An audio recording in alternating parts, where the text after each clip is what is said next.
Welcome into the Friday, December 1, 2023 Market Plus. Arlan Suderman's back with us again.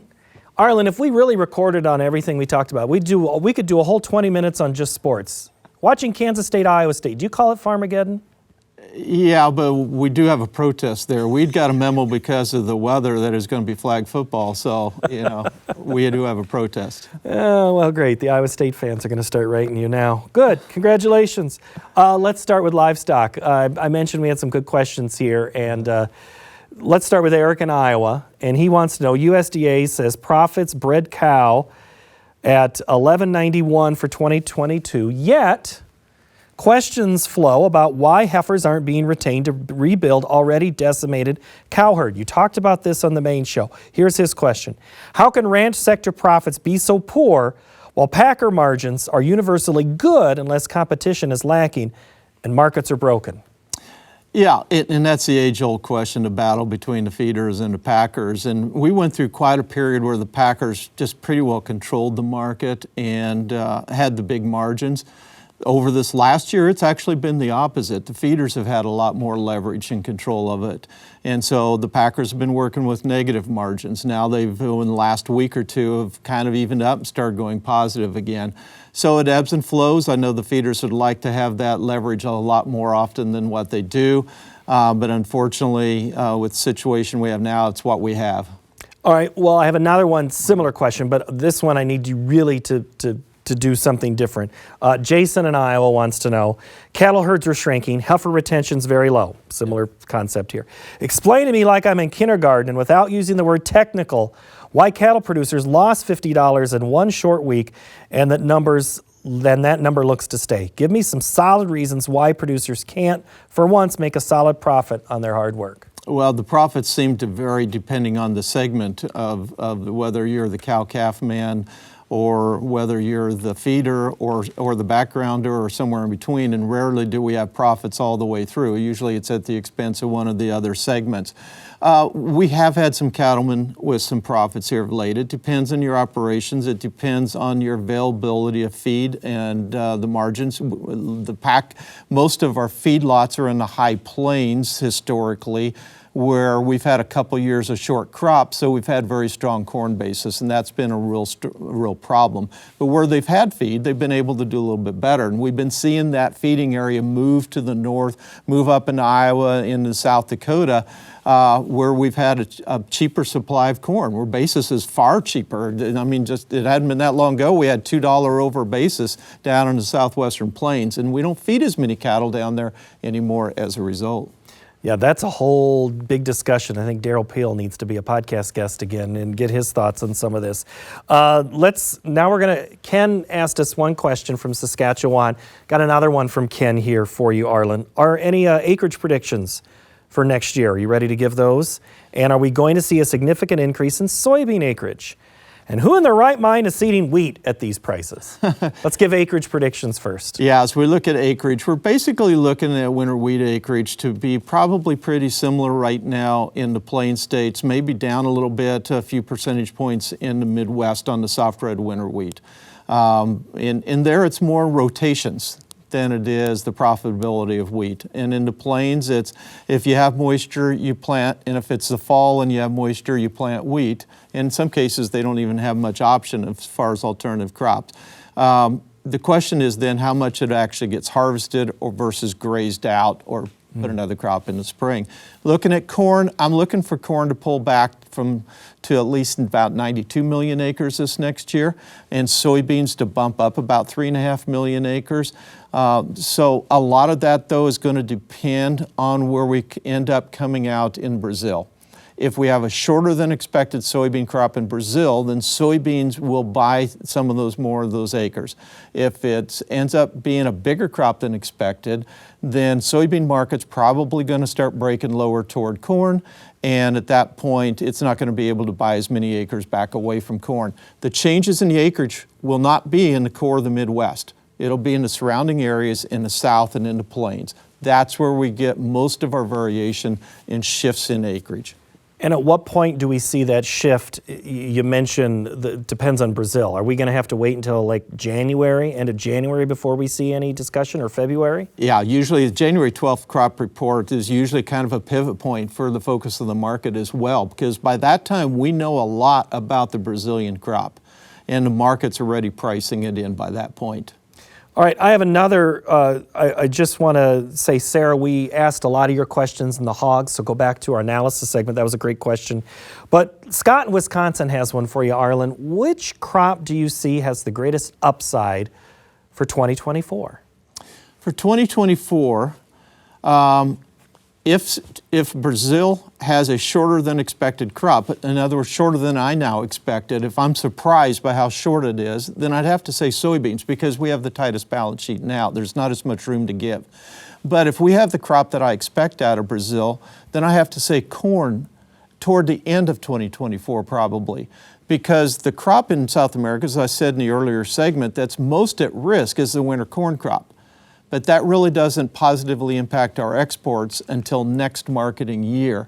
So if I'm surprised to the downside on soybeans in Brazil, that means our exports really pop in July and August. That's when we get the real strength there, and we'll probably go sideways, chop sideways until then.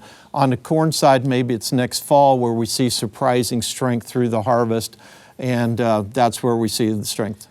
You mentioned the long tail on the TV show. You also were talking about the long tail in livestock. When's the last time you've seen such a long tail in all of these crops like this? Yeah, I'd have to think back. That's an excellent question. I'd have to think back on that, because we typically do have a long tail. And in cattle, we talked about in the previous segment how far we've come down, but yet we still probably have our tightest fundamentals ahead if demand holds up. And the consumer stays with us, and that's dependent on the economy, what the economy does. And if that's the case, we still have a much more story yet to go in the cattle market in 2024. So that's going to come down to the consumer. If the consumer stays healthy, we got a much bigger story to tell in the cattle in 2024. If not, then that demand shifts down to the pork and to the poultry. Bradley in Nebraska is always a loyal question asker. This week, Patricia, his mother, this is her question for you, Arlan. Years ago, a corn contract was traded 20 times more than the actual physical bushels. What is that number today? You can figure it different ways. I simply look at open interest and what the variation in open interest does. And actually in corn now, as much as we produce a 15 to 16 billion bushel crop, and looking at open interest, we're trading about 10 billion or so. So it's less than the total corn crop at any one time. The one that's really the surprise perhaps is Chicago wheat, where we trade 5 to 8 multiples of the actual size of the crop at any one time. So that's the one that kind of makes you scratch your head when you start looking at open interest and that relative to the size of the crop. Go back and hit rewind and listen to that again, because Arlan has a fan online that says they take a notebook out when he's on the show, and I think they just had to hit rewind there to hear you say that again.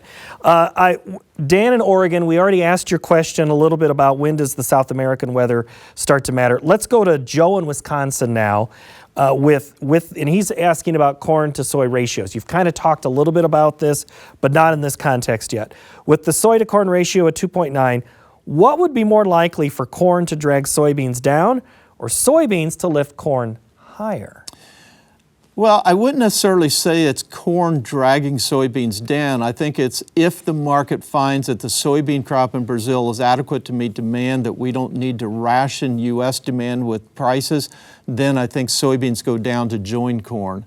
If, on the other hand, soybeans do take off, I do think that they have the capability to help pull corn up, especially once we get past that January 12th report and we start thinking about acreage for next year. That's a new crop. That's in the deferred contracts where most of that action would take place. Okay. Yes, and that's always the time of year, though. Those get a little confusing. I want to close with Robert in South Dakota, and yes, I know we've kind of talked about this one, but I want to put this on the record one more time, and this is about the carryout. Robert says, I keep hearing about the 2 billion bushel carryout, but my math says that's only 13% of total production. It seems like an overused excuse. If you make it home with 13% gas left in the tank, it's considered cutting it close. philosophically, the markets operate on being comfortable with just-in-time supply. That changed a little bit when Russia invaded Ukraine, but we've become back to just-in-time supply again. So what is just-in-time supply? The market historically has been comfortable with 5% stocks to use. So that's quite a bit smaller than 13% in actual bushels. I remember the day when I was early in my career, if corn stocks were below 500 million bushels, that was really tight. And then it was 800, then it was a billion, and 1.2, 1.5 billion is kind of now, if it gets below that, the market thinks it's tight. It still thinks 2 billion is big, and its perception is reality. What's the biggest perception or reality that maybe we need to debunk as we end the year? Well, I really think we need to pay attention to what the money flow thinks. The money flow for the last year and a half has felt like we were heading into a global recession when demand for commodities is going to decline, so therefore be short the commodities. And I expect that to turn the corner in 2024.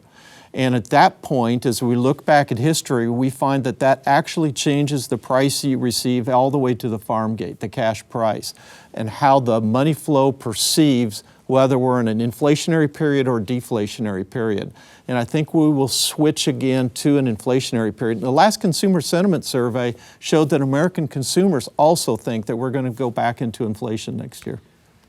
But how much as a guy with numbers do you put into sentiment? Because sentiment is more of an opinion than based in numbers. You're saying that facts matter more than sentiment.